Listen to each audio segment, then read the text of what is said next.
അൽഹംദുലില്ലാഹി റബ്ബിൽ ആലമീൻ വസ്സലാത്തു വസ്സലാമു അലാ സയ്യിദിൽ മുർസലീൻ വഅലാ ആലിഹി വസ്വഹാബിഹി അജ്മഈൻ അമ്മാ ബഅദ്. ആദരണീയരായ സഹോദരങ്ങളെ, ഇന്ന് സഫർ മാസം 14 1495 ജന്മദിനം മുഹമ്മദ് മുസ്തഫ റസൂലുള്ളാഹി സ്വല്ലല്ലാഹു അലൈഹി വസല്ലം തങ്ങളുടേത് ആഗതമാകാൻ കൃത്യം 1 മാസമാണ് നമുക്ക് ബാക്കിയുള്ളത്. ഇൻഷാ അല്ലാഹ് ഇനി മീലാദ് വരെ എല്ലാ ആഴ്ചകളിലും അള്ളാഹുവിൻ്റെ ഹബീബിൻ്റെ മദ്ഹുകൾ, മാഹാത്മ്യങ്ങൾ നമുക്ക് വെള്ളിയാഴ്ചകളിലൂടെ പങ്കുവയ്ക്കാം. അള്ളാഹു അതിൻ്റെയൊക്കെ ഒരു ബർക്കത്ത് കൊണ്ട് നാളെ ജന്നാത്തുൽ ഫിർദൗസിൽ ആ പുണ്യ പൂമാനോടൊപ്പം ഒരുമിച്ച് കൂടാൻ സാധുക്കളായ നമുക്ക് അള്ളാഹു തൗഫീക്ക് പ്രദാനം ചെയ്യട്ടെ. അനിബിന് അബ്ബാസ് റളിയല്ലാഹു തആല അൻഹുമാ ഖാല റസൂലുള്ളാഹി സ്വല്ലല്ലാഹു അലൈഹി വസല്ലം, അള്ളാഹുവിൻ്റെ ദൂതർ അരുൾ ചെയ്തു, ഇന്നല്ലാഹ ഖസ്സമൽ ഖൽഖ ഖിസ്മൈനി, അള്ളാഹു ആദ്യം മനുഷ്യരെ 2 വിഭാഗമാക്കി തിരിച്ചു. ഫദാലിക ഖൗലുഹു സുബ്ഹാനഹു വ തആല, അള്ളാഹു ഖുർആനിൽ അതേക്കുറിച്ച് പറഞ്ഞത് അസ്ഹാബുൽ യമീൻ വ അസ്ഹാബു ഷിമാൽ, ഒന്ന് വലതുപക്ഷക്കാർ, ഒന്ന് ഇടതുപക്ഷക്കാർ. സൂറത്തുൽ വാഖിയയിലെ ഈ ആയത്തുകളെ പണ്ഡിതന്മാർ വ്യാഖ്യാനിക്കുന്നത്, നാളെ മഹ്ശറയിൽ സജ്ജനങ്ങൾ അള്ളാഹുവിൻ്റെ അർഷിൻ്റെ വലതുഭാഗത്തായിരിക്കും സ്ഥിതി ചെയ്യുക, ദുഷ്ടജനങ്ങളും പാപികളും ഇടതുഭാഗത്തുമായിരിക്കും. ഫജാലനി മിൻ ഖൈരിഹിം ഖിസ്മ വഅന ഖൈറു അസ്ഹാബിൽ യമീൻ. അള്ളാഹുവിൻ്റെ ദൂതർ പറഞ്ഞു, ആ 2 വിഭാഗത്തിൽ ഏറ്റവും ശ്രേഷ്ഠമായ വിഭാഗത്തിൽ എന്നെ അള്ളാഹു പെടുത്തി.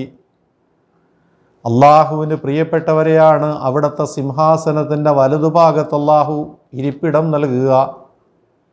അവരിൽ തന്നെ ഏറ്റവും ഉന്നതനായി മഹത്വമുള്ളവരായി അള്ളാഹു എന്നെ മാറ്റി.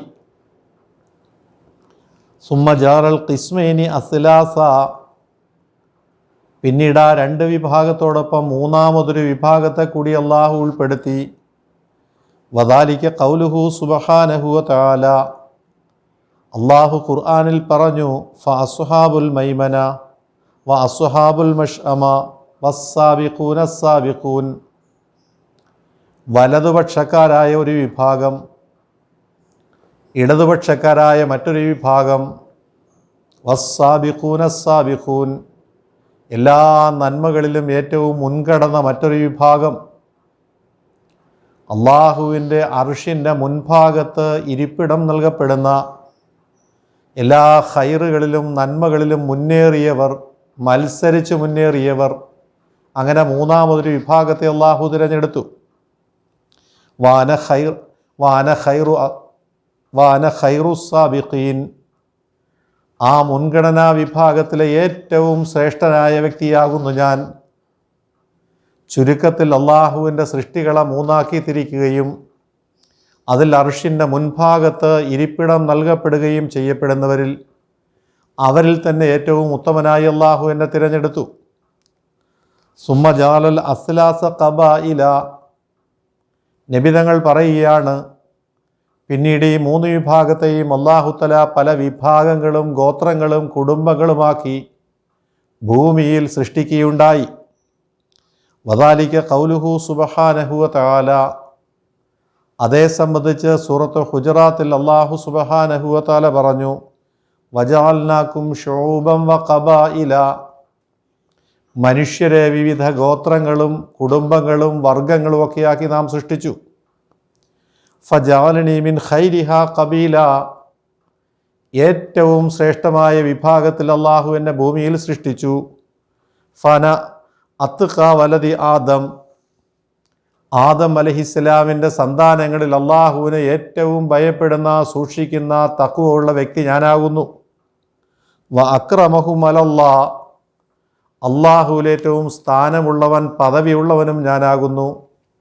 വലാ ഫഖ്റ, ഇതൊരു മേനി നടിക്കലല്ല, ഇതൊരു പുകഴ്ച എടുത്തു പറയലല്ല, ഇതൊരു സത്യം അനാവരണം ചെയ്യുക മാത്രമാണ്. ബഹുമാനമുള്ള സഹോദരങ്ങളെ, ഇന്ന് ഭൂമിയുടെ മുകളിൽ 780 കോടി ജനതയുണ്ട്. കോടാനുകോടി മൺമറഞ്ഞു പോയിട്ടുണ്ട്. ഇനിയും എത്രയോ കോടികൾ ഈ ഭൂമിയിൽ ജനിക്കാനുണ്ട്. പക്ഷേ സർവഗുണങ്ങളും തികഞ്ഞ, സർവ നന്മകളുടെയും വിളനിലമായ, സർവ സൃഷ്ടികൾക്കും മാതൃകയായ ഒരു മനുഷ്യപുത്രൻ മുഹമ്മദ് മുസ്തഫ റസൂലുള്ളാഹി സ്വല്ലല്ലാഹു അലൈഹി വസല്ലം തങ്ങളെപ്പോലെ വേറെ ഒരാളുമില്ല. ജനിച്ചിട്ടില്ല, നിലവിലില്ല, ഇനി ജനിക്കാനും പോകുന്നില്ല. അള്ളാഹുവിൻ്റെ റസൂൽ സ്വല്ലല്ലാഹു അലൈഹി വസല്ലമയുടെ മഹത്വം നമ്മൾ ഉൾക്കൊള്ളണം. ആ പ്രവാചകനെ അറിഞ്ഞ് അവിടുത്തെ സ്നേഹിക്കണം. ഇമാം അബൂ ഹനീഫ റഹ്മത്തുള്ളാഹി അലൈഹി, മഹാപണ്ഡിതൻ, അള്ളാഹു അപാരമായ ബുദ്ധിശക്തിയും വൈജ്ഞാനിക മികവും കൊണ്ട് അനുഗ്രഹിച്ച മഹാനുഭാവൻ, അള്ളാഹുവിൻ്റെ പ്രവാചകരെക്കുറിച്ച് അവിടെ നിന്നൊരു മദ്ഹ് കൃതി, ഒരു ഗാനോപഹാരം രചിക്കുകയുണ്ടായി. അള്ളാഹുവിൻ്റെ റസൂലിനെ തന്നാൽ കഴിയും വിധം വാഴ്ത്തിപ്പാടിക്കൊണ്ട് ആ കാവ്യകൃതിയുടെ രചന പൂർത്തിയാക്കിയിട്ട് അത് മദീനത്തെ മുത്തിന് സമർപ്പിക്കാൻ അദ്ദേഹം നേരെ മദീനയിലേക്ക് യാത്ര തിരിച്ചു. അള്ളാഹുവിൻ്റെ പ്രവാചകൻ്റെ സന്നിധിയിൽ ചെന്നത് പാടി കേൾപ്പിക്കണമെന്ന ആഗ്രഹത്തോടെ, കൊതിയോടെ, അനുരാഗ വിവശനായ മനസ്സുമായി മദീനയിലേക്ക് തിരിച്ച അദ്ദേഹം പ്രഭാത സമയത്താണ് പരിശുദ്ധ മസ്ജിദുൻ നബവിയിൽ എത്തിച്ചേർന്നത്. അവിടെ ചെല്ലുമ്പോൾ അദ്ദേഹം കാണുന്ന കാഴ്ച, അദ്ദേഹം കേൾക്കുന്ന ശബ്ദം, മദീന പള്ളിയുടെ ബാങ്ക് വിളിക്കുന്ന സ്ഥലം പോയിട്ടുള്ളവർക്ക് എല്ലാവർക്കും അറിയാം. ഒരു ഉയർന്ന തട്ടിൽ നിന്നാണ് മുഅദ്ദിൻ ബാങ്ക് വിളിക്കുക. അവിടെ ഇരുന്ന് മുഅദ്ദിൻ, അന്നത്തെ ആ പള്ളിയിലെ മുഅദ്ദിൻ മനോഹരമായ സ്വരത്തിൽ തൻ്റെ ഗാനോപഹാരം ആലപിക്കുന്നതാണ് അദ്ദേഹം കേട്ടത്. ഇമാം അബൂ ഹനീഫ റഹ്മത്തുള്ളാഹി അലൈഹി ഞെട്ടിപ്പോയി. മറ്റാർക്കും അറിയാത്ത അള്ളാഹുവിൻ്റെ റസൂലിൻ്റെ മഹത്വങ്ങളെക്കുറിച്ച് താൻ വാഴ്ത്തിപ്പാടിയ കവിത മദീന പള്ളിയിലെ മുഅദ്ദിൻ ആലപിക്കുന്നത് കേട്ട് അദ്ദേഹം അമ്പരന്നു. മുഴുവൻ ആലാപനം കഴിഞ്ഞപ്പോൾ മുഅദ്ദിനെ സമീപിച്ചിട്ട് ഇമാം അവറുകൾ ചോദിച്ചു, ഇതെവിടെ നിന്നാണിത് കിട്ടിയത്? ഇതാരുടെ കൃതിയാണെന്നറിയാമോ? ഇതാരാണ് അങ്ങയ്ക്ക് പറഞ്ഞു തന്നത്? അദ്ദേഹം പറഞ്ഞു, ഇന്നലെ രാത്രി അഷ്റഫുൽ ഖൽഖായ റസൂലുള്ളാഹി സ്വല്ലല്ലാഹു അലൈഹി വസല്ലം തങ്ങളെ ഞാൻ സ്വപ്നത്തിൽ കണ്ടു. നബി തങ്ങൾ എനിക്ക് ഈ കാവ്യം പഠിപ്പിച്ചു തന്നു, പാടിത്തന്നു. എന്നിട്ട് നാളെ നീ ഇത് ബാങ്ക് വിളിക്കുന്ന സ്ഥലത്ത് ഇരുന്ന് പാടണമെന്ന് എന്നോട് കൽപ്പിക്കുകയും ചെയ്തു. ഇമാം അബൂ ഹനീഫ റഹ്മത്തുള്ളാഹി അലൈഹി പൊട്ടിക്കരഞ്ഞു. അദ്ദേഹത്തിന് കരച്ചിലടക്കാനായില്ല, സന്തോഷ കണ്ണുനീർ. താൻ അള്ളാഹുവിൻ്റെ റസൂലിനെ കുറിച്ച് രചിച്ച ആ മദ്ഹ്, ആ ഗാനം അള്ളാഹുവിൻ്റെ പ്രവാചകൻ എത്ര പ്രിയപ്പെട്ടതായി എന്ന് അദ്ദേഹത്തിന് മനസ്സിലായി. അതാ കവിതയുടെ പേരാണ് ഖസീദത്തുൻ നുഅ്മാനി. എൻ്റെ പ്രിയമുള്ള സഹോദരങ്ങളെ, നിങ്ങൾ ഏത് ഭാഷക്കാരനായിക്കൊള്ളട്ടെ, നിങ്ങൾക്ക് ഏതെല്ലാം ഭാഷകൾ ഈ ഭൂമിയിൽ വെച്ച് കൈകാര്യം ചെയ്യാൻ അള്ളാഹു കഴിവ് തന്നു എന്നിരിക്കട്ടെ, 4 വരിയെങ്കിലും നിങ്ങൾക്കറിയാവുന്ന ഭാഷയിൽ, അത് വലിയ സാഹിത്യ ഭംഗി നിറഞ്ഞതായിരിക്കണം എന്നൊന്നുമില്ല, നിങ്ങളെ കൊണ്ട് കഴിയുന്ന രീതിക്ക് 4 വരിയെങ്കിലും അള്ളാഹിൻ്റെ റസൂലിനെ കുറിച്ച് പാടണേ, എഴുതണേ. കഴിവുള്ള എല്ലാവരും ആ പ്രവാചകനെ പുകഴ്ത്തിയിട്ടുണ്ട്. ആ മഹാപ്രവാചകനെക്കുറിച്ച് പാടാത്ത, പറയാത്ത, ചിന്തിക്കാത്ത ഒരാളും ഈ ഭൂമുഖത്തില്ല. അവിടുത്തെ സ്നേഹിക്കുന്ന എല്ലാവരും. അതുകൊണ്ട് ഈ വിനീതൻ്റെ ശബ്ദം ശ്രവിക്കുന്ന, എന്നെ കാണുന്ന നിങ്ങളെല്ലാവരും നിങ്ങളെക്കൊണ്ട് കഴിയുന്നത് പോലെ. ഞാൻ പറഞ്ഞില്ലേ, അത് വലിയ അലങ്കാരങ്ങളോ ഉപമകളോ ഉൽപ്രേക്ഷകളോ ഒന്നും നിറഞ്ഞതായിരിക്കണമെന്നില്ല. ആ പ്രവാചകനെക്കുറിച്ച് 4 വരി പാടിയിരിക്കണം.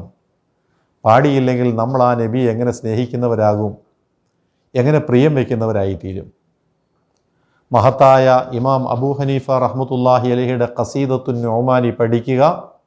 അതിൽ അദ്ദേഹം പാടുകയാണ്, അൻതല്ലദീ ലൗലാക മാ ഖുലിക ഇംറഉൻ കല്ലാ വലാ ഖുലിഖൽ വറാ ലൗലാക അൻതല്ലദീ മിൻ നൂരികൽ ബദറു ഇഖ്തസാ വശംസു മുശ്രിഖതും മിൻ നൂരി ബഹാക. അല്ലാഹുവിൻ്റെ ഹബീബേ, അങ്ങേ അല്ലാഹു സുബ്ഹാനഹു വ തആല സൃഷ്ടിച്ചില്ലായിരുന്നുവെങ്കിൽ ഈ ലോകത്ത് മനുഷ്യരാരും തന്നെ പിറക്കുമായിരുന്നില്ല. എന്തിനു മനുഷ്യരെ മാത്രമാക്കണം? അങ്ങയെ സൃഷ്ടിക്കാൻ അല്ലാഹു ഉദ്ദേശിച്ചില്ലായിരുന്നുവെങ്കിൽ ഈ ലോകത്ത് ജീവജാലങ്ങൾ ആരും ഉണ്ടാകുമായിരുന്നില്ല. കാരണം അങ്ങ് സകല ജീവജാലങ്ങൾക്കും അനുഗ്രഹമാണ്. അൻതല്ലദീ ലൗലാക മാ ഖുലിക ഇംറഉൻ കല്ലാ വലാ ഖുലിഖൽ വറാ ലൗലാക അൻതല്ലദീ മിൻ നൂരികൽ ബദറു ഇഖ്തസാ വശംസു മുശ്രിഖതും മിൻ നൂരി ബഹാക. നബിയെ, അങ്ങ് ഈ പ്രപഞ്ചത്തിൻ്റെ പ്രകാശമാണ്. എത്രത്തോളം പകൽ സമയത്ത് ലോകത്തെ മുഴുവൻ പ്രകാശിപ്പിക്കുന്ന സൂര്യനും രാത്രിയിൽ ഈ ദുനിയാവിനെ തേജോമയമാക്കുന്ന ചന്ദ്രനുമെല്ലാം അങ്ങയുടെ പ്രകാശത്തിൽ നിന്ന് കടമെടുത്തവരാണ്. തിളങ്ങുന്ന ജ്വലിക്കുന്ന അങ്ങയുടെ പ്രകാശത്തിൽ നിന്നുമാണ് സൂര്യചന്ദ്രന്മാർ വെളിച്ചം കടമെടുത്തത്. സുബ്ഹാനല്ലാഹ്. ഇമാം അബൂ ഹനീഫ റഹ്മത്തുള്ളാഹി അലൈഹി, അള്ളാഹു അദ്ദേഹത്തിൻ്റെ ദറജകൾ ആഖിറത്തിൽ ഒരുപാട് ഉയർത്തി കൊടുക്കുമാറാകട്ടെ, അള്ളാഹുവിൻ്റെ ഹബീബിനെ പുകഴ്ത്തിയ മഹത്തായ വരികൾ എത്ര ഉജ്ജ്വലമാണ്, എത്ര അർത്ഥവത്താണ്. സുഹൃത്തുക്കളെ, കഴിഞ്ഞ ആഴ്ച ഒമാൻ ഭരണാധികാരിയായിരുന്ന സുൽത്താൻ ഖാബൂസിനെ കുറിച്ച് നമ്മൾ വിശദീകരിക്കുകയുണ്ടായി. ഇന്ത്യൻ പ്രസിഡൻ്റായിരുന്ന ശ്രീ ശങ്കർ ദയാൽ ശർമ്മ, അദ്ദേഹത്തിൻ്റെ ഗുരുനാഥൻ ഒമാനിൽ അദ്ദേഹത്തെ സന്ദർശിക്കാനെത്തിയപ്പോൾ ആവോളം ബഹുമാനിച്ച ചരിത്രമൊക്കെ നമ്മൾ വിശദീകരിച്ചു. സന്ദർശനം കഴിഞ്ഞ് മടങ്ങുമ്പോൾ ഇന്ത്യൻ പ്രസിഡൻ്റെ മറ്റൊരു വിമാനത്തിൽ ഒമാൻ്റെ റോയൽ ഫ്ലൈറ്റിൽ സുൽത്താൻ രാജ്യത്തിൻ്റെ അതിർത്തി വരെ അനുഗമിക്കുകയുണ്ടായി. പത്രക്കാർ അന്ന് അദ്ദേഹത്തോട് അതേക്കുറിച്ച് ചോദിച്ചു. അദ്ദേഹം പറഞ്ഞു, എൻ്റെ നേതാവ് അഷ്റഫുൽ ഖൽഖായ റസൂലുള്ളാഹി സ്വല്ലല്ലാഹു അലൈഹി വസല്ലം ഞങ്ങളെ ഒരു മര്യാദ പഠിപ്പിച്ചിട്ടുണ്ട്. അതിഥികളെ അങ്ങേയറ്റം ബഹുമാനിക്കണം. അതിഥികൾ വീട്ടിൽ വന്ന് മടങ്ങുമ്പോൾ വാതിൽപ്പടി വരെയെങ്കിലും അവരെ അനുഗമിക്കണം. എൻ്റെ രാജ്യത്തിൻ്റെ വാതിൽപ്പടി, എൻ്റെ രാജ്യത്തിൻ്റെ ഗേറ്റ് ഞങ്ങളുടെ രാജ്യത്തിൻ്റെ അതിർത്തിയാണ്. അതുകൊണ്ടാണ് എൻ്റെ അതിഥിയെ ഞാൻ മറ്റൊരു വിമാനത്തിൽ രാജ്യാതിർത്തി വരെ അനുഗമിച്ചത് എന്ന് അദ്ദേഹം പറയുകയുണ്ടായി. മലയാളത്തിലെ പത്രങ്ങൾ വരെ റിപ്പോർട്ട് ചെയ്ത സംഭവമാണിത്. ഞാൻ ചോദിക്കട്ടെ, സുൽത്താൻ ഖാബൂസിന് ആതിഥ്യ മര്യാദ പഠിപ്പിച്ചു കൊടുത്തത് ആരാണ്? അഷ്റഫുൽ ഖൽഖായ റസൂലുള്ളാഹി സ്വല്ലല്ലാഹു അലൈഹി വസല്ലം നിങ്ങൾ അരുൾ ചെയ്തു, മൻ കാന യുഅ്മിനു ബില്ലാഹി വൽ യൗമിൽ ആഖിർ ഫൽയുക്രിം ലൈഫ. അള്ളാഹുവിനെയും അന്ത്യദിനത്തെയും ആരെങ്കിലും മാനിക്കുന്നുവെങ്കിൽ, അടിയുറച്ചതിൽ വിശ്വസിക്കുന്നുവെങ്കിൽ അതിഥികളെ ബഹുമാനിച്ചു കൊള്ളട്ടെ, ആദരിച്ചു കൊള്ളട്ടെ. ഇമാം ബുഖാരി, മുസ്ലിം ഉദ്ധരിക്കുന്ന ഹദീസാണ്. ഞാൻ വിശദീകരിക്കുന്നില്ല, നമ്മുടെ വിഷയമല്ലാത്തതുകൊണ്ട് ഞാൻ ഒന്നും പറയുന്നില്ല. ലോകത്തെ ഏത് വിഭാഗത്തെയും നിങ്ങൾ നോക്കുക, അതിഥികളെ ആദരിക്കുന്ന, ബഹുമാനിക്കുന്ന ഒരു വിഭാഗം മുസ്ലിം സമുദായത്തെ പോലെ മറ്റാരെയെങ്കിലും നിങ്ങൾക്ക് കാട്ടിത്തരാമോ? നിങ്ങൾ നിങ്ങളുടെ സ്വന്തം ജീവിത അനുഭവങ്ങൾ പരിശോധിച്ച് നോക്കുക. ഒരു മുസ്ലിം കുടുംബത്തിൽ നിങ്ങൾ എത്തുമ്പോൾ നിങ്ങൾക്ക് കിട്ടുന്ന ഹൃദ്യമായ സ്വീകരണം, നിങ്ങൾക്ക് കിട്ടുന്ന സൽക്കാരം മറ്റേതെങ്കിലും വിഭാഗത്തിൽ നിങ്ങൾക്ക് കിട്ടുന്നുണ്ടോ എന്ന് സത്യസന്ധമായി പരിശോധിക്കുക. ഞാൻ ആരെയും ആക്ഷേപിക്കുകയല്ല. അള്ളാഹുവിൻ്റെ റസൂൽ സല്ലല്ലാഹു അലൈഹി വസല്ലം പഠിപ്പിച്ച ആതിഥ്യ മര്യാദ എന്നുള്ള മഹത്തായ ഗുണം ഈ സമുദായം 14 നൂറ്റാണ്ടുകളായി മുറുകെ പിടിച്ചിരിക്കുന്നു, അനുധാവനം ചെയ്യുന്നു എന്നറിയുക. എൻ്റെ ബഹുമാനമുള്ള സഹോദരങ്ങളെ, നബി സല്ലല്ലാഹു അലൈഹി വസല്ലം ഒരിക്കൽ ജിബ്രീൽ അലൈഹിസ്സലാമിനോട് ചോദിച്ചു, ജിബ്രീൽ, അല്ലാഹു സുബ്ഹാനഹു വ തആല എന്നെക്കുറിച്ച് ഖുർആനിൽ പറഞ്ഞത് റഹ്മത്തുല്ലിൽ ആലമീൻ എന്നാണ്, സർവ്വലോകത്തിനും അനുഗ്രഹമാണ്. ഞാനും ചോദിക്കട്ടെ, ഞാൻ മുഖേന എന്തെങ്കിലും അനുഗ്രഹം താങ്കൾക്ക് ലഭ്യമായിട്ടുണ്ടോ? താങ്കൾക്ക് ഞാൻ എങ്ങനെയാണ് അനുഗ്രഹമായി മാറിയത് ഒന്ന് വിശദീകരിക്കാമോ? മുഖറബായ മലക്ക് ജിബ്രീൽ അലൈഹിസ്സലാം പറഞ്ഞു, അള്ളാഹുവിൻ്റെ ദൂതരെ, തീർച്ചയായും അങ്ങെനിക്ക് വലിയ അനുഗ്രഹമായി മാറി. അങ്ങയിലൂടെ എനിക്ക് കൈവന്ന അനുഗ്രഹങ്ങൾ വിശദീകരിക്കാൻ തന്നെ ആവില്ല. അങ്ങ് മനസ്സിലാക്കണം, ഞങ്ങളിൽ ഉന്നതനായിരുന്നു ഇബ്ലീസ് ലഅനത്തുല്ലാഹി അലൈഹി. മലക്കുകളുടെ കൂട്ടത്തിൽ ഞങ്ങൾ ഏറ്റവും ആദരിച്ചിരുന്ന ആളായിരുന്നു അദ്ദേഹം. പക്ഷേ അവസാനം അള്ളാഹുവിൻ്റെ ശാപത്തിനും കോപത്തിനും പാത്രീഭൂതനായി ലോകാവസാനം വരെ അനുഗ്രഹീതമായ സർവ്വ നാവുകളിലൂടെയും ശപിക്കപ്പെടുന്നവനായി പിശാചി മാറി. ആ സംഭവം എൻ്റെ മനസ്സിൽ വല്ലാത്ത ഉത്കണ്ഠയും ആഘാതവും ഉണ്ടാക്കി. അള്ളാഹുവിൻ്റെ ഏറ്റവും അടുത്ത മാലാഖയാണ് ഞാൻ. എൻ്റെ ഭാവിയെക്കുറിച്ചും എനിക്ക് വലിയ ആശങ്കയുണ്ടായി. ഇതുപോലെ എന്തെങ്കിലും ഒരു അനുഭവം ഉണ്ടായി ഞാനും അവസാനം പരാജിതനായി മാറുമോ? ഞാനും 10,000ങ്ങളുടെ നാവിലൂടെ ശപിക്കപ്പെടുന്നവനായി മാറുമോ? എൻ്റെ പദവികൾ നഷ്ടപ്പെടുമോ എന്നൊരു ഭയം എൻ്റെ മനസ്സിൽ വല്ലാതെ അലയടിച്ചിരുന്നു. അങ്ങനെ ഇരിക്കുമ്പോഴാണ് അല്ലാഹു സുബ്ഹാനഹു വ തആല അങ്ങേക്ക് അവതരിപ്പിച്ച ഖുർആൻ ഷരീഫിൽ എന്നെക്കുറിച്ച് ചില വചനങ്ങൾ ഇറക്കിയത്. സൂറ തക്വീർ, പരിശുദ്ധ ഖുർആനിലെ 81-ാമത്തെ അധ്യായം. അല്ലാഹു സുബ്ഹാനഹു വ തആല ജിബ്രീൽ അലൈഹിസ്സലാമിനെ പരിചയപ്പെടുത്തുന്നു. ഇന്നഹു ലഖൗലു റസൂലിൻ കരീം ദീ ഖുവ്വത്തിൻ ഇൻദ ദിൽ അർശി മക്കീൻ മുതാഇൻ സമ്മ അമീൻ. നബിയെ, നിശ്ചയം ഈ ഖുർആൻ മാന്യനായ നമ്മുടെ ദൂതനാണ് താങ്കൾക്ക് എത്തിച്ചു തരുന്നത്. അതിശക്തനാണ് അദ്ദേഹം. അർഷ് എന്ന സിംഹാസനത്തിൻ്റെ ഉടമസ്ഥനായ അള്ളാഹുവിൻ്റെ അടുക്കൽ പ്രത്യേക സ്ഥാനമുള്ളവനാണ്.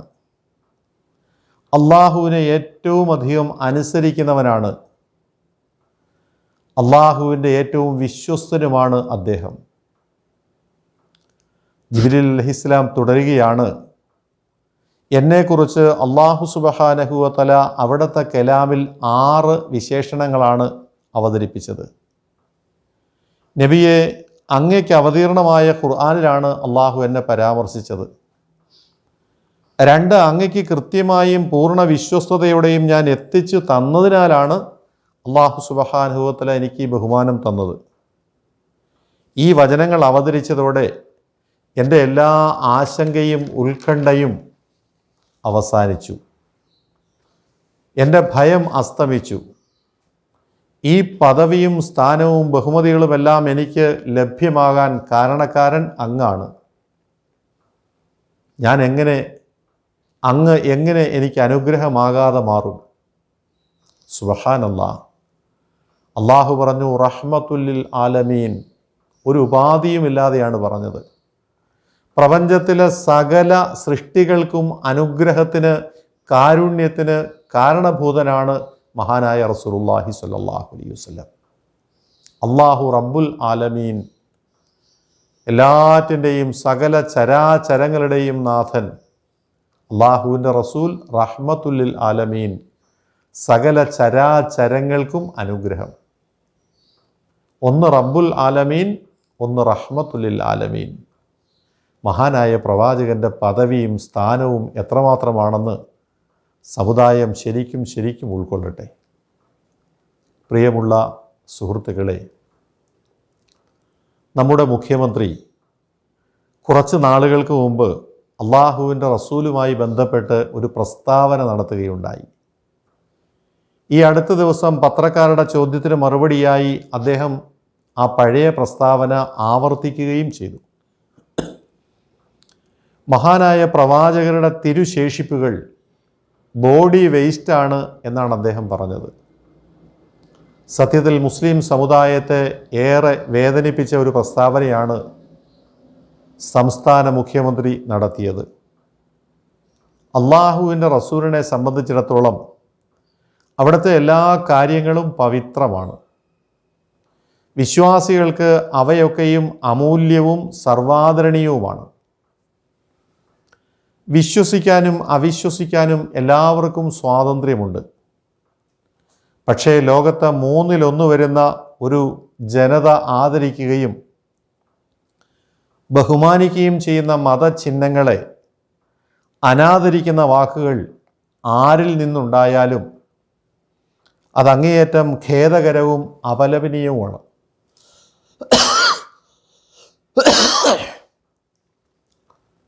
അത് മതേതരത്വ സംരക്ഷണത്തിന് വിപരീതവുമാണ്. അള്ളാഹുവിൻ്റെ ദൂതരെക്കുറിച്ച് അറിയുകയോ പഠിക്കുകയോ ചെയ്യാത്ത, പ്രവാചകൻ്റെ മഹത്വങ്ങൾ വേണ്ടവണ്ണം മനസ്സിലാക്കാത്ത CMൻ്റെ പ്രസ്താവന അങ്ങേയറ്റം നിർഭാഗ്യകരമാണ്, ദൗർഭാഗ്യകരമാണ്. ഇമാം അബൂ ഹനീഫ റഹ്മത്തുള്ളാഹി അലൈഹി പാടട്ടെ,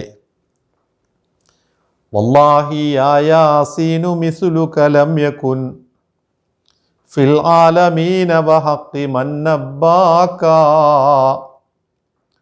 അൻ വസ്ഫിക ശുഅറാഉ യാ മുദ്ദസ്സിറു അജസു വകല്ലു മിൻ സിഫാതി ഉലാക.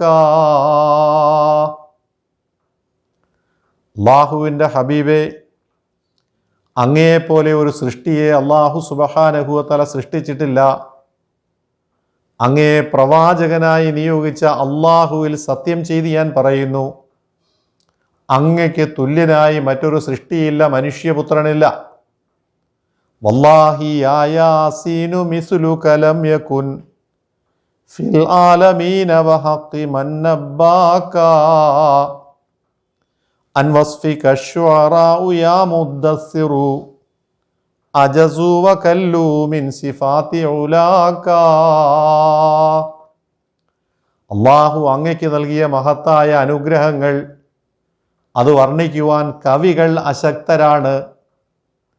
അവയുടെ വർണ്ണനയ്ക്ക് മുതിരുമ്പോൾ എഴുത്തുകാരുടെ, കവികളുടെ തൂലികകൾ തളർന്നു പോകുന്നു.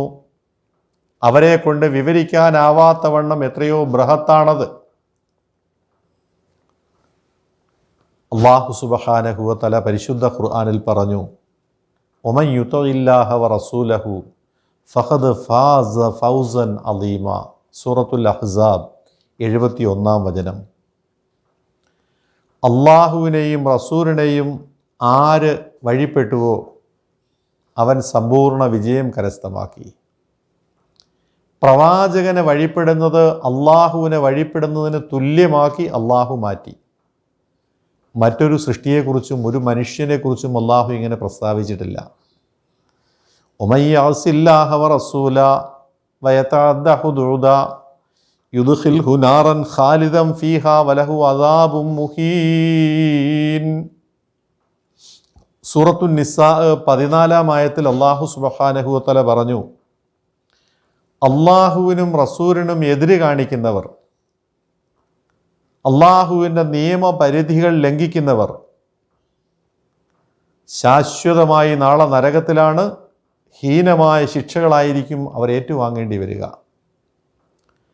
അള്ളാഹുവിനെയും റസൂലിനെയും അനുസരിക്കുക, അള്ളാഹുവിനെയും റസൂലിനെയും ധിക്കരിക്കുക. അള്ളാഹുവിൻ്റെ റസൂലിനെ അനുസരിക്കുന്നത് അള്ളാഹുവിനെ അനുസരിക്കുന്നത് പോലെ, അള്ളാഹുവിൻ്റെ റസൂലിനെ ധിക്കരിക്കുന്നത് അള്ളാഹുവിനെ ധിക്കരിക്കുന്നത് പോലെ. സുബ്ഹാനല്ലാഹ്, ഇതിനേക്കാൾ വലിയൊരു മഹത്വം, ഒരു ഔന്നത്യം ഒരു മനുഷ്യന് ഈ പ്രപഞ്ചത്തിൽ, ഈ ഭൂമിയിൽ ലഭിക്കാനുണ്ടോ? ചിന്തിക്കുക. അനസ് റളിയല്ലാഹു തആല അൻഹു നിവേദനം, അദ്ദേഹം പറയുന്നു, അന്നൻ നബിയ സല്ലല്ലാഹു അലൈഹി വസല്ലം ഉത്തിയ ബിൽ ബുറാഖി ലൈലത ഉസ്രിയ ബി. മേറാജിൻ്റെ രാത്രി, രാപ്രയാണത്തിൻ്റെ രാത്രി പ്രവാചകന് കയറുവാനായി ബുറാഖിനെ കൊണ്ടുവരപ്പെട്ടു. ഫസ്തസ് അബ അലൈഹി. ആ അവസരത്തിൽ ബുറാഖ് മുരട്ട് കാട്ടി അനിഷ്ടം പ്രകടിപ്പിച്ചു. പ്രവാചകൻ യാത്ര ചെയ്യുന്നതിന് വിസമ്മതം കാണിച്ച് അത് ബഹളമുണ്ടാക്കി. ഫഖാല ലഹു ജിബ്രീൽ. ആ അവസരത്തിൽ ജിബ്രീൽ അലൈഹിസ്സലാം ബുറാഖിനോട് പറഞ്ഞു, ബി മുഹമ്മദിൻ തഫ്അലു ഹാദ. ഹേ ബുറാഖ്, നീ ആരോടാണ് ഇങ്ങനെ പെരുമാറുന്നത് നിനക്കറിയുമോ? ഫമാ റക്കിബക അഹദുൻ അക്രമ അലല്ലാഹി മിൻഹു. നീ മനസ്സിലാക്കണം, ഇദ്ദേഹത്തെക്കാൾ ശ്രേഷ്ഠനായ ഒരാൾ നിന്റെ മേൽ യാത്ര ചെയ്യാനില്ല. നിന്റെ പുറത്ത് യാത്ര ചെയ്യുന്നവരിൽ ഏറ്റവും ഉന്നതൻ, ഏറ്റവും വലിയവനാണ് മുഹമ്മദ് മുസ്തഫ സല്ലല്ലാഹു അലൈഹി വസല്ലം. ഫ അർഫല്ല അലൈഹി. ആ നിമിഷം ബുറാഖ് അടങ്ങി ഒതുങ്ങി നിന്നു. സഹോദരങ്ങളെ, തൻ്റെ മേൽ യാത്ര ചെയ്യുന്നത് ആരാണെന്ന് അറിയാത്തതിനാലായിരുന്നു ആദ്യം ബുറാഖ് വിസമ്മതം കാണിച്ചത്, അത് മോട്ട് കാട്ടിയത്. കാരണം താൻ നബി സല്ലല്ലാഹു അലൈഹി വസല്ലം തങ്ങൾക്ക് യാത്ര ചെയ്യാനുള്ള, അതിനുവേണ്ടി സൃഷ്ടിക്കപ്പെട്ടതാണെന്ന് ബുറാഖിന് അറിയാമായിരുന്നു. ആ നിലയ്ക്ക് വേറൊരാൾ തൻ്റെ മേൽ അല്ലെങ്കിൽ തന്നെ യാത്രയ്ക്ക് ഉപയോഗിക്കുന്നത് അതിനിഷ്ടമല്ലായിരുന്നു. അള്ളാഹുവിൻ്റെ ദൂതരാണ്, അന്ത്യപ്രവാചകനാണ് തൻ്റെ മേൽ യാത്ര ചെയ്യാൻ പോകുന്നതെന്ന് അറിഞ്ഞ മാത്രയിൽ അതടങ്ങി ഒതുങ്ങി യാത്രയ്ക്ക് വിനീതനായി ഒതുങ്ങി കൊടുക്കുകയുണ്ടായി, തയ്യാറാകുകയുണ്ടായി. ബുറാഖിനെ അറിയാത്ത, ജിബ്രീലിനെ അറിയാത്ത, ഇസ്രാ മിഅ്റാജ് അറിയാത്ത ഒരാൾക്ക് നബിതങ്ങളുടെ മഹത്വം എങ്ങനെ ബോധ്യപ്പെടാനാണ്? അത്തരക്കാർ അള്ളാഹുവിൻ്റെ റസൂലിനെ ആക്ഷേപിച്ചുകൊണ്ടേയിരിക്കും. അവരുടെ ആ പ്രവാചകൻ്റെ മഹത്വങ്ങളെ തമസ്കരിച്ചു കൊണ്ടിരിക്കും. അവരുടെ ഹിദായത്തിന് വേണ്ടി പ്രാർത്ഥിക്കുകയല്ലാതെ നമുക്ക് മറ്റു പോംവഴിയൊന്നുമില്ല. നാമെങ്കിലും ആ മഹാനുഭാവനെ അറിയുക, ആ പ്രവാചകനെ അറിയുക. മഹാകവി കുമാരനാശാൻ തൻ്റെ വീണപൂവ് എന്ന കൃതിയിൽ മനോഹരമായ ഒരു കാര്യം വർണ്ണിക്കുന്നുണ്ട്. ഹാ പാപമോമൽ മലരെ ബത നിന്റെ മേലും ക്ഷേപിച്ചിതേ കരുണയറ്റ കരം കൃതാത്തൻ. വ്യാപാരമേ ഹരണമാം വന വേടനുണ്ടോ വ്യാപന്നമായി കഴുകനെന്നു കപോതമെന്നും. ഒരു റോസാപ്പൂവ്, പനിനീർ പൂവ് എത്ര മനോഹരമാണ്, എത്ര സൗരഭ്യമാണ്, എത്ര മൃദുലമാണ്. അതിനെ ഓമനിക്കാത്ത ആരുണ്ട്? പക്ഷേ നിഷ്ഠൂരന്മാർ, ദുഷ്ടന്മാർ അതിൻ്റെ മേലും കൈവയ്ക്കുന്നു. പരിപാവനമായ റോസാപ്പൂവിനെ പോലും അപമാനിക്കുന്നു, അതിനെ ഇല്ലാതാക്കാൻ ശ്രമിക്കുന്നു. ഒരു നായാട്ടുകാരനെ സംബന്ധിച്ചിടത്തോളം തൻ്റെ വലയിൽ കുരുങ്ങുന്നത് മാടപ്രാവാണോ കഴുകനാണോ എന്നൊന്നും അവൻ നോക്കാറില്ല. വേട്ടക്കാരന് വേട്ടയാടി പിടിക്കുന്ന ഇരകളെ കിട്ടണം, ഇരകളെ മാത്രമാണ് അവൻ നോക്കുക. അവയെ വിറ്റ് കാശാക്കുക എന്നല്ലാതെ തൻ്റെ വലയിൽ എന്തു കുടുങ്ങുന്നു എന്നവൻ പരിശോധിക്കുന്നില്ല. എത്ര മനോഹരം, ഒന്നാലോചിച്ച് നോക്കുക. ഹാ പാപമോമൽ മലരെ ബത നിന്റെ മേലും ക്ഷേപിച്ചിതേ കരുണയറ്റ കരം കൃതാന്തൻ.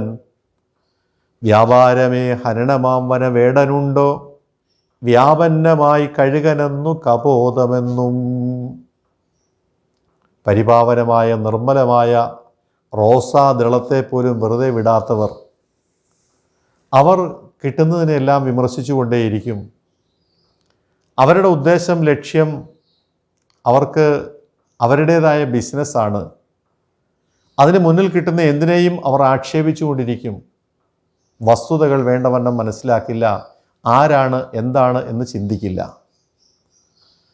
ആരോമലാം ഗുണഗണങ്ങൾ ഇണങ്ങി ദോഷമൊന്നിനും ഒരു ഉപദ്രവവും ചെയ്തിടാതെ പാരം പരാർത്ഥമിഹവാണൊരു നിൻ ചരിത്രം. ആരോർത്തും ഹൃത്തടമലിഞ്ഞ് ലയിച്ചു പോകും. ആശാൻ മനോഹരമായി പാടുന്നു. ആ ജീവിതം പരിശോധിച്ചാൽ നന്മകളും ഗുണങ്ങളുമല്ലാതെ ഒന്നും ആർക്കും കണ്ടെത്താനാവില്ല. ആരെയും ഒന്നിനെയും ഒരെറുമ്പിനെ പോലും ദ്രോഹിക്കാതെ ജീവിച്ച പുണ്യപൂമാൻ. ജീവിതം മുഴുവൻ പരോപകാരത്തിനായി ഒഴിഞ്ഞു വെച്ചതാണ് അവിടുത്തെ ചരിത്രം. അത് പഠിക്കാൻ കഴിഞ്ഞവർ ഭാഗ്യവാന്മാർ.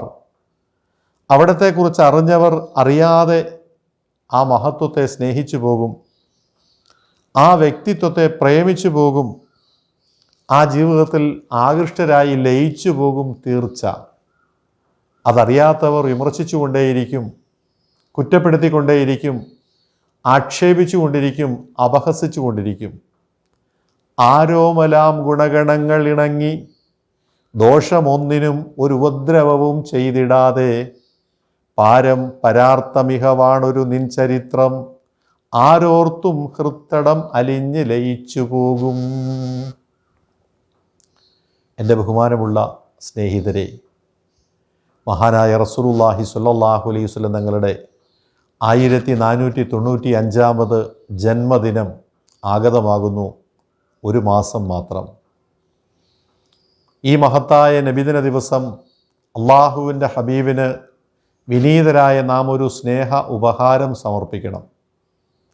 ഖുർആൻ ഓതാൻ അറിയുന്ന എല്ലാവരും ഇന്നു മുതൽ പരിശ്രമിച്ച് ഒരു ഖത്തം ആ പ്രവാചകൻ്റെ പേരിൽ ഓതുക. അള്ളാഹുവിന് വേണ്ടി ഓതുകയും അതിൻ്റെ പ്രതിഫലം അള്ളാഹുവിൻ്റെ ദൂതന് ഹദിയ ചെയ്യുകയും ചെയ്യുക. അള്ളാഹുവിൻ്റെ റസൂലിന് കൊടുക്കാൻ കഴിയുന്ന ഏറ്റവും വലിയ സമ്മാനം, ഏറ്റവും വലിയ ഉപഹാരം അള്ളാഹുവിൻ്റെ കലാമല്ലാതെ മറ്റെന്താണ്?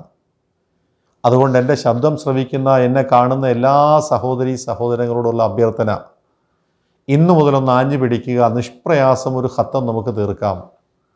റബീഉൽ അവ്വലിന് അള്ളാഹുവിൻ്റെ പ്രവാചകൻ്റെ പേരിൽ ഒരു ഖത്തം നാം അള്ളാഹുവിൻ്റെ മുമ്പിൽ സമർപ്പിക്കുക. ഖുർആൻ പാരായണം ചെയ്യാൻ അറിവില്ലാത്തവർ ഏറ്റവും കുറഞ്ഞത് ഒരു 10,000 സ്വലാത്ത് മദീനത്തെ മുത്തിൻ്റെ ഹദറത്തിലേക്ക് അയക്കുക. ഇതിനേക്കാൾ വലിയൊരു സമ്മാനം ഈ നബിദിനത്തിന് നമുക്ക് എന്താണ് കൊടുക്കാനുള്ളത്? എല്ലാവരും പ്രാവർത്തികമാക്കണമെന്ന് അഭ്യർത്ഥിക്കുന്നു. ആകാശഭൂമികൾ നിലനിൽക്കുന്ന കാലത്തോളം ആ മഹാനുഭാവൻ്റെ മേൽ അള്ളാഹുവിൻ്റെ കരുണയും അനുഗ്രഹങ്ങളും